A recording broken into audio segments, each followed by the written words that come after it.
Vladimir Putin को कोई रोक नहीं सकता, ये बात अमेरिका को समझ में आने लगी है। नेटो के 30 देश अमेरिका के साथ मिलकर एक नया मिशन शुरू करना चाहते हैं, लेकिन उनके रास्ते में वैगनर का नया कमांडर अब सामने आ गया है।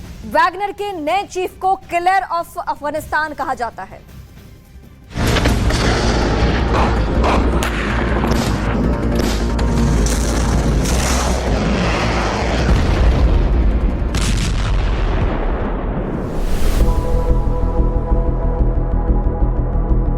पुतिन के पास कमांडर्स की कमी नहीं है। पुतिन के पास सेनापतियों की एक लंबी लिस्ट है।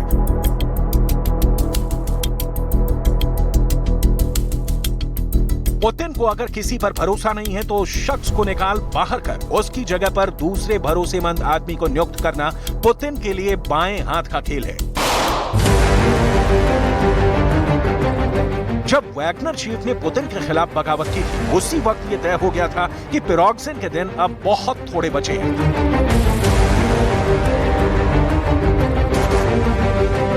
अब पिरोग्जिन लापता है। उसकी एक तस्वीर जरूर नजर आई है जिसमें वो बेहाल फटेहाल नजर आ रहा है, लेकिन यह तस्वीर भी कब की है कोई दावे से नहीं कह सकता है। बगावत की तारीख से आज तक पिरोग्जिन का कोई वीडियो सामने नहीं आया है और यही वजह है कि लोग ये मान रहे हैं कि या तो पिरोग्जिन मर चुका है या फिर पिरोग्जिन कैद में है। बहरहाल इस वक्त दुनिया में पिरोग्जिन से भी ज्यादा चर्चा एक ऐसे शख्स की हो रही है जिसको वैगनर का नया चीफ बनाने की अटकलें लगाई जा रही हैं। ये पुतिन का बेहद विश्वस्त सबसे ज्यादा करीबी लोगों में से एक है,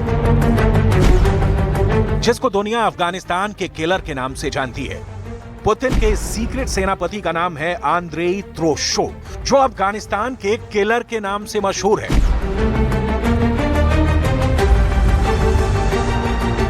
आखिर कौन है आंद्रेई त्रोशोव और क्यों पुतिन ने आंद्रेई को ही वैगनर का नया चीफ नियुक्त किया है? आखिर अफगानिस्तान के अंदर आंद्रेई ने ऐसा क्या किया था कि उसको अफगानिस्तान का किलर कहा जाता है? आखिर क्यों एक दो नहीं तीन बार आंद्रेई को रूस के सर्वोच्च सम्मानों से नवाजा जा चुका है? ये सब हम आपको बताने वाले हैं। हम आपको क्राइमिया की रिपोर्ट भी दिखाएंगे जहां अब तक का सबसे बड़ा ड्रोन युद्ध छिड़ गया है, और साथ ही ये भी बताएंगे कि आखिर क्या है ज़ेलेंस्की का अगला बड़ा प्लान। लेकिन सबसे पहले हम बात करेंगे आंद्रेई की, जिसे नया वैगनर चीफ बनाया गया है।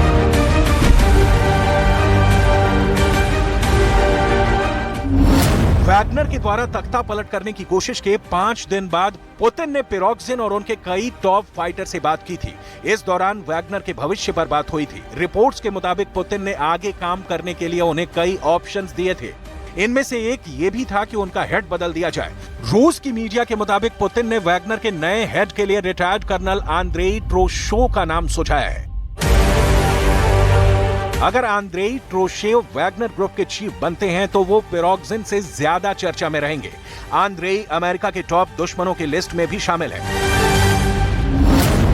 यूरोपियन यूनियन तो पहले ही प्रतिबंधित नेताओं की लिस्ट में आंद्रेई त्रोशेव का नाम शामिल कर चुका है। वो 1953 में पूर्व सोवियत संघ के लेनिनग्राड यानी आज के सेंट पीटर्सबर्ग में पैदा हुए थे। आंद्रेई शुरू से ही रूस के हितों के लिए काम करने वाले बहुत जबरदस्त लड़ाकों में शामिल रहे थे। रूस के लिए उनके दिल में जो देशभक्ति थी उसने पुतिन को बहुत ज्यादा प्रभावित किया। लेकिन एक बात जो पुतिन को आंद्रेई के करीब लेकर आई वो ये थी कि पुतिन और वैगनर चीफ आंद्रेई रूस के एक ही इलाके के रहने वाले हैं। इस जगह का नाम है सेंट पीटर्सबर्ग। यहीं से आंद्रेई पुतिन का भरोसा जीतने में कामयाब रहे। यूरोपियन यूनियन के देश भी आंद्रेई को एक बेहद खतरनाक व्यक्ति मानते हैं, क्योंकि आंद्रेई रूस के हितों के लिए खून खराबा करने से भी बाज नहीं आते हैं। फ्रांस द्वारा प्रकाशित प्रतिबंधित दस्तावेजों के मुताबिक त्रोशेव का कॉल नेम सेडोर रहा है। त्रोशेव का कोड नेम ग्रे हेयर भी है, जिसका अर्थ है भूरे बालों वाला। त्रोशेव एक रिटायर्ड रूसी कर्नल है जो वैगनर ग्रुप के संस्थापक सदस्य और कार्यकारी निदेशक रहे हैं।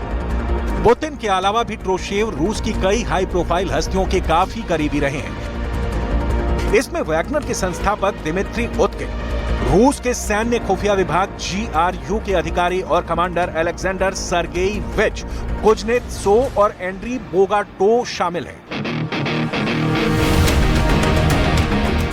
त्रोशेव दिसंबर 2016 में क्रेमलिन में एक पार्टी में आमंत्रित लोगों में से थे। ये तस्वीर 2016 की उसी पार्टी की मानी जाती है। रूस की मीडिया के जरिए ये तस्वीर सामने आई थी और इसमें पुतिन को ड्रोशेव और उत्किन के साथ दिखाया गया था, जिसमें दोनों को कई मेडल्स पहने दिखाया गया था। आंद्रेई त्रोशो इतने खतरनाक हैं कि यूक्रेन ने 26 फरवरी 2023 को त्रोशो के खिलाफ प्रतिबंध लगा दिए थे।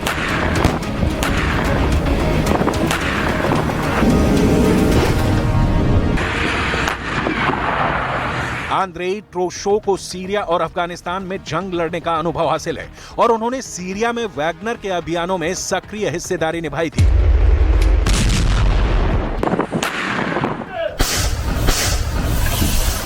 सीरिया में 12 सालों से चल रहे गृह युद्ध में रूस के राष्ट्रपति पुतिन सीरिया के तानाशाह बशर अल असद का समर्थन करते रहे हैं। सीरिया के अंदर लड़ाई बशर और आईएसआईएस के बीच चल रही थी, इसीलिए पुतिन ने बशर की मदद के लिए रूस की सेना के साथ ही वैगनर के लड़ाकों को भी सीरिया में लड़ने के लिए भेजा था। वहां वैगनर आर्मी के सीईओ के रूप में आंद्रेई भी जंग लड़ने गया था। रिपोर्ट्स के मुताबिक सीरिया के एज जोर इलाके में वैगनर की कार्रवाई में आंद्रेई त्रोशेव सीधे तौर पर शामिल थे।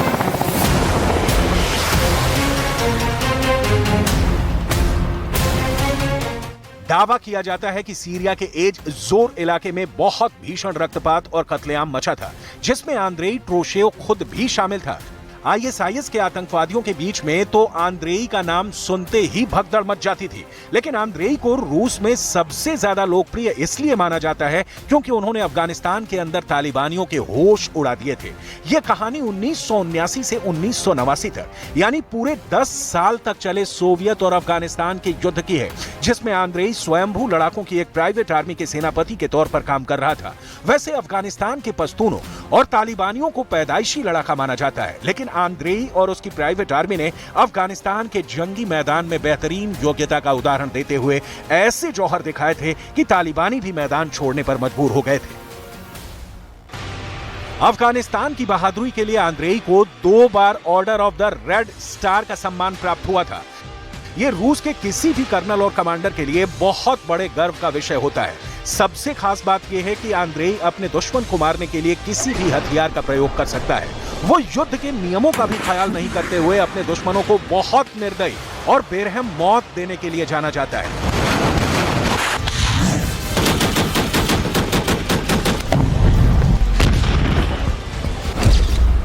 2016 में सीरिया में बहादुरी दिखाने के लिए आंद्रेई को रूस का सर्वोच्च पदक रूस का हीरो से भी नवाजा गया था। वहीं दूसरी तरफ क्राइमिया में रूस को चौंकाने के लिए यूक्रेन के अचानक हमले जारी हैं। काला सागर में रविवार सुबह क्राइमिया के अंदर सेवेस्तोपोल के बंदरगाह पर ज़ेलेंस्की ने एक बहुत बड़ा ड्रोन हमला करवाया था। रूस ने इन ड्रोन हमलों को फेल करने की पूरी कोशिश की है। टेलीग्राम मैसेजिंग ऐप पर सेवेस्तोपोल ने मॉस्को नियुक्त गवर्नर मिखाइल रज़वोजायेव ने कहा कि क्राइमिया में यूक्रेन के हमले सेवेस्तोपोल के बंदरगाह और शहर के बालाक्लावा और खेर्सोन जिलों पर हुए थे। हालांकि क्राइमिया प्रायद्वीप हमले से हुए नुकसान और इसमें मरने वालों की कोई स्पष्ट जानकारी सामने नहीं आ पाई है। हालांकि बाद में मॉस्को के गवर्नर आंद्रेई वोरोव्यो ने टेलीग्राम चैनल पर यह बयान भी दिया है कि मॉस्को के रास्ते में कई ड्रोन को मार गिराया गया है। मतलब साफ है कि ज़ेलेंस्की ने एक साथ 2 इलाकों में ड्रोन से हमले किए हैं। जनवरी के महीने में भी ज़ेलेंस्की ने क्राइमिया में तेल डिपो उड़ा दिया था, तो जवाब में रूस ने यूक्रेन के 480 जवानों को उड़ा दिया। यूक्रेन के 200 टन गोला बारूद जला दिए, कई हिमार्स और ओरेगन रॉकेट को बर्बाद कर दिया, कम से कम 12 बख्तरबंद गाड़ियां जला डाली। रूस की न्यूज एजेंसी टास के मुताबिक उसकी सेना ने यूक्रेन के 4 यूएवी को भी ढेर कर दिया। ये पुतिन का खतरनाक बदला था। ज़ेलेंस्की वो पुल भी तोड़ रहे हैं जो खेर्सोन और क्राइमिया को जोड़ने का काम करते हैं। क्राइमिया को खेर्सोन से एक नहीं कई ब्रिज जोड़ते हैं। इनमें से 3 ब्रिज प्रमुख हैं, एंटोनेव्स्की ब्रिज, क्राइमिया ब्रिज और चोन्हार ब्रिज। चोन्हार ब्रिज नष्ट हो गया है, लेकिन एंटोनेव्स्की और क्राइमिया ब्रिज अभी भी चालू है। रूस को ज्यादा परेशानी तब हो सकती है जब तीनों ही ब्रिज एक साथ तोड़ दिए जाएं। पुतिन के लिए सबसे बड़ी चिंता की बात यह थी कि ज़ेलेंस्की ने यह हमला स्टॉर्म शैडो मिसाइल से किया है, जो ब्रिटेन और फ्रांस ने मिलकर बनाई है। जब से ब्रिटेन की ये मिसाइल यूक्रेन के हथियारों के जखीरे में शामिल हुई है, रूस के लिए हालात खराब हुए हैं। इस ब्रिज पर हमला भी स्टॉर्म शैडो मिसाइल से ही किया गया था और यही वजह है कि रूस ने अब इस हमले को ब्रिटेन और यूक्रेन के साझा हमले के तौर पर परिभाषित किया है।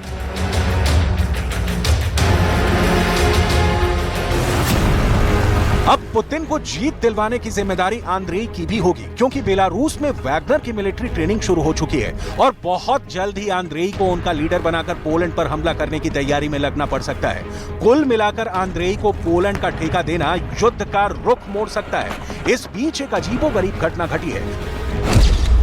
रूस का एक सरकारी टीवी चैनल अचानक हैक हो गया और उस पर प्राइम टाइम की जगह यूक्रेनी भाषा में वीडियो दिखाया जाने लगा। प्राइम टाइम शो के समय हैक होने के कारण उस वीडियो को हजारों लोगों ने देखा। दरअसल इस दौरान रूस को चेतावनी दी गई है। इसमें कहा गया है कि हिसाब लेने का समय अब आ गया है।